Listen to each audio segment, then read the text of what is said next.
Greetings collectors and welcome to today's retro game review. Welcome back to part 3 of this retrospective of the Turrican series. Previously we took a look at Turrican and Turrican 2. Today it's the turn of the last game in the main canon trilogy. By 1993, Factor 5 had developed Turrican 3, Payment Day, and released the game in the UK on the Commodore Amiga.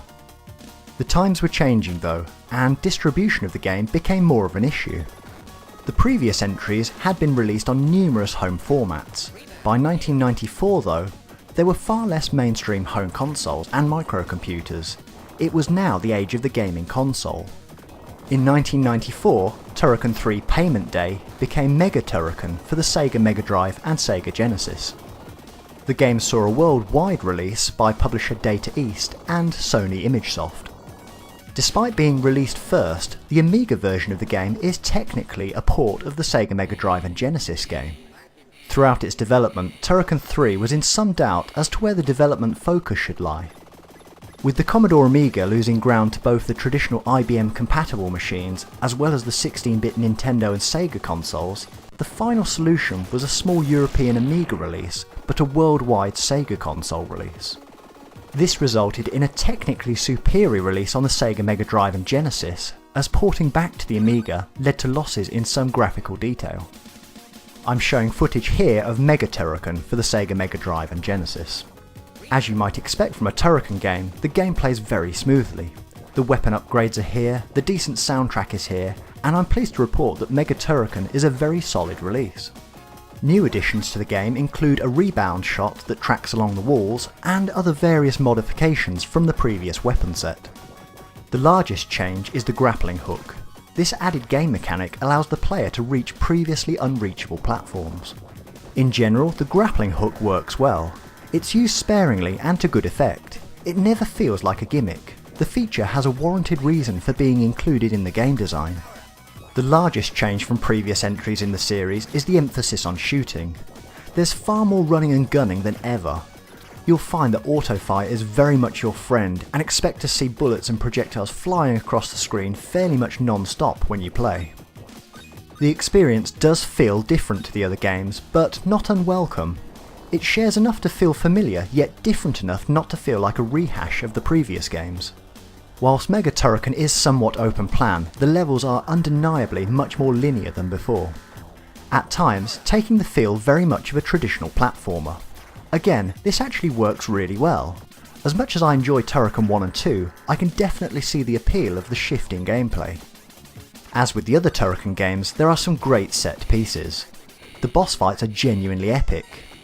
Most take up at least a quarter of the screen and provide an excellent method of bookending the action of the main levels. The soundtrack is not bad at all, considering the absence of Chris Hulsbeck. It's suitably dramatic, more action blockbuster rather than orchestral epic in nature compared to previous soundtracks. It suits the game well though. Overall, I really have no complaints about Turrican 3. It's a really enjoyable game, bright, bold, and a really fun experience.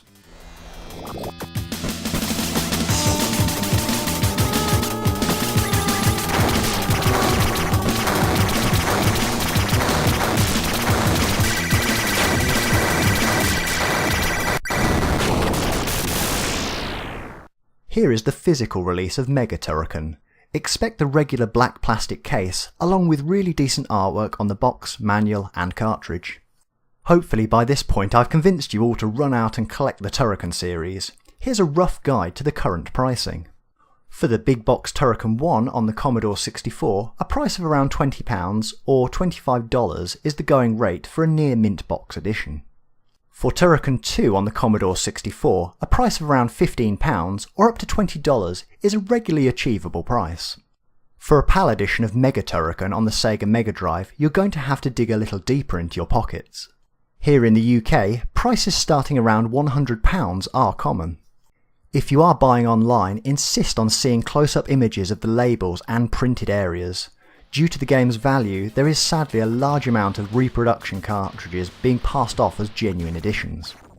For the US, recent online auction prices have ended up anywhere between $75 and $150.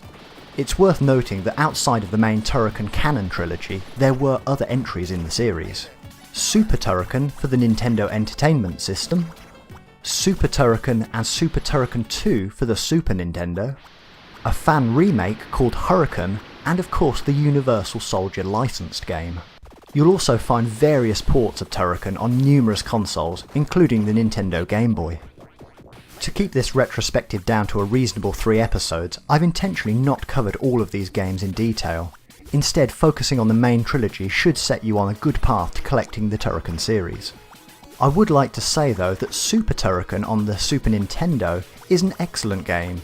It recycles many elements from the other entries in the series, but the game has a distinctly Nintendo feel to it. It is well worth investigating if you enjoy the mainstream releases of Turrican. Super Turrican 2 for the SNES is a very distinct game. It perhaps lacks the feel of the mainstream Turrican series, but it is interesting to see how the team experimented with vehicle stages and different gameplay styles. It's not my favourite of the franchise, but also well worth a look if you are a collector that needs the complete set. So, we've seen a slice of the Turrican series over the past few episodes. One thing I've personally come away with are that there really are no bad games in the Turrican series. I grew up playing mostly Turrican 2 and Mega Turrican, but wanted to go on the complete journey of trying all of the games. Perhaps not completing them all, but getting a good feel for what's on offer. If I could only save one Turrican game, it would be Turrican 2 for the Commodore Amiga. It has all the elements that the original had, yet enhanced them without losing touch with what made the original so great. It kept the original mechanics of the game, yet revealed even more perfect execution that made the Turrican games feel like Turrican. Perhaps the lasting appeal of the Turrican series as that these were games that were built to last. It's now been several decades since we were first introduced to the series. The phenomenal game design and execution make Turrican one of the defining moments of run and gun gaming history. Hopefully you can appreciate that I've not been able to cover everything I'd like to in this mini-series. The Turrican series has a really in-depth backstory of development, twists, turns, and so many great games that I could easily fill a whole afternoon's worth of episodes. Instead, see this as your introduction to Turrican if you're new to the series, or a simple piece of nostalgia for the older gamer. Hopefully you've enjoyed this compact retrospective. Now, I'd highly urge you all to go back to your gaming shelves and relive your favourite Turrican game.